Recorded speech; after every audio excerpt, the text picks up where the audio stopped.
looked at him. With open lips, the people listened to his words, forgetting everything but his story. Now he came to the end. Interest became greater and greater. And as the doctor hit Muff Potter with the board, and Muff Potter fell, Indian Joe jumped with the knife, and Indian Joe jumped toward a window, striking all who tried to hold him. In a moment, he was gone. Chapter 22. Days of Delight and Nights of Fear. Tom was famous once again. The old people loved him, and the young people wished that they were like him. His name appeared in the village newspaper. There were people who believed that he might someday become President of the United States, if he escaped hanging. Now all were kind to Muff Potter, forgetting that they had not been kind before. Tom's days were days of joy, but his nights were filled with fear. Indian Joe was in all his dreams. Poor Huck felt the same. His name had not been called in the meeting house. Because Indian Joe had run away, Huck's story was not needed. But Huck was afraid that his part in the story might be told. Huck no longer trusted any human being, because Tom had broken their agreement. Every day Muff Potter's thanks made Tom glad that he had told his story. Every night he wished that he had not opened his mouth. Sometimes Tom was afraid that Indian Joe would never be caught. At other times he was afraid that Indian Joe would be caught. He felt sure that he could never be safe again until Indian Joe was dead and he had seen the dead body. Indian Joe had not been found. The slow days passed. With each day, Tom became a little less afraid. Chapter 23. Dead People and Spirits. There comes a time in every boy's life when he wants to hunt for gold and silver that pirates have put deep in the earth. This desire suddenly came to Tom. He tried to find Joe Harper, but failed. He tried to find Ben Rogers, but Ben had gone fishing. Then he met Huck Finn. Tom took him to a place where they could be alone, and he explained. Huck agreed. Huck always agreed to do anything that would require time but not money. He had no money, but much time. "Where?" said Huck. almost anywhere." "Do you mean that there's money in the ground everywhere?" "No, it is in very special places, Huck. Sometimes on islands, sometimes in old boxes under the end of a dead branch of an old tree, but mostly under the floor in a house where the spirits of the dead gather." "Who puts it there?" "People who take it away from other people." "Why do they put it in the ground? If I were rich, I'd spend the money and enjoy it." "I would too, but these people are different." "Do they never return to get it?" "Nope.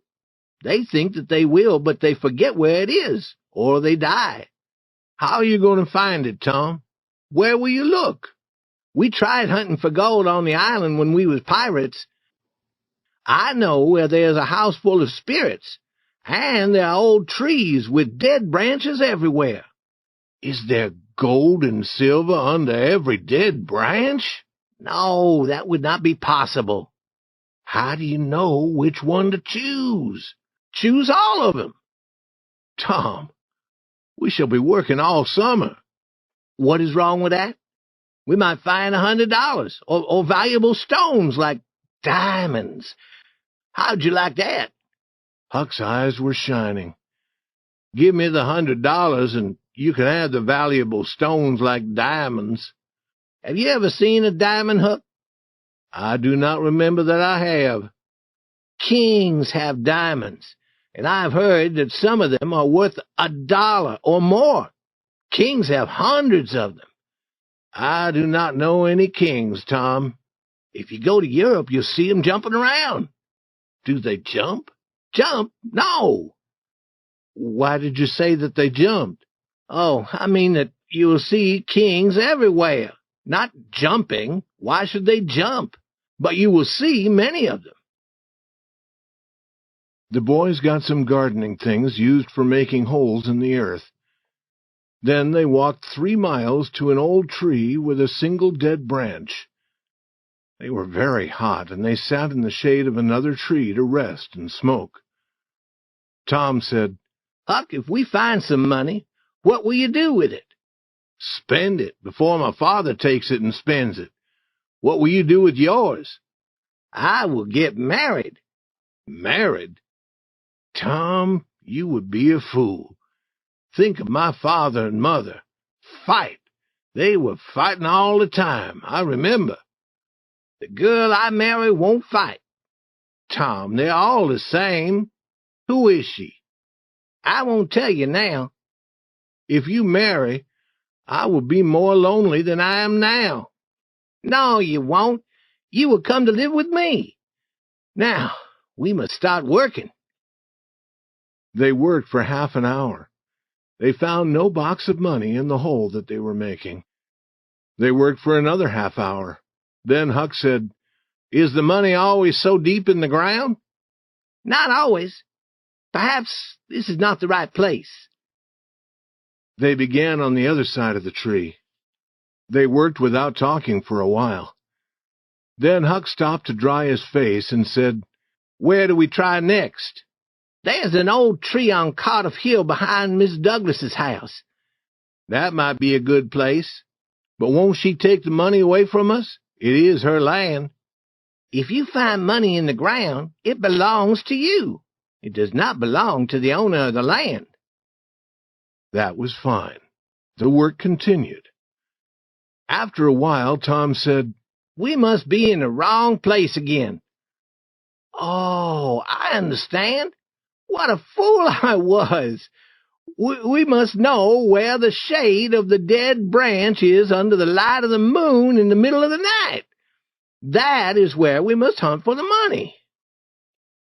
The boys stopped work and returned to the tree that night. It was a lonely place. They talked little. When they felt that the right hour had come, they found the shade in the moonlight under the branch and began to work. Their interest was strong. They worked fast. The hole grew deeper and deeper. But every time they found something hard in the earth, it was only a rock. After a while, Tom said, Huck, we are wrong again. We can't be wrong. We saw the shade of the branch. But perhaps the time was not right. We guessed. We did not know. We should stop trying, Huck said. We never know the right time, and I do not like the middle of the night with spirits of dead men around. I feel that there is one behind me all the time, and I'm afraid to turn. I feel the same, Huck, and they almost always put a dead man in the hole to guard the gold and silver. They do? Yes, they do. I've always heard that. Tom, I do not like to be where there are dead people. They will certainly cause trouble for us. And I do not like it. Suppose this one should lift his head. He's only bones now. Suppose his bones should speak to us. Stop that talk, Tom. That is a fearful idea. Huck, I do not like this place. We can try another. Where? The old house where the spirits gather. Tom, I do not like spirits or their houses.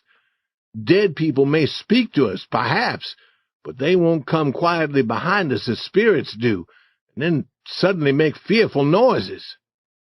But, Huck, spirits travel only at night. We can go to the house in the day. That is true, but people never go near that house in the day or the night.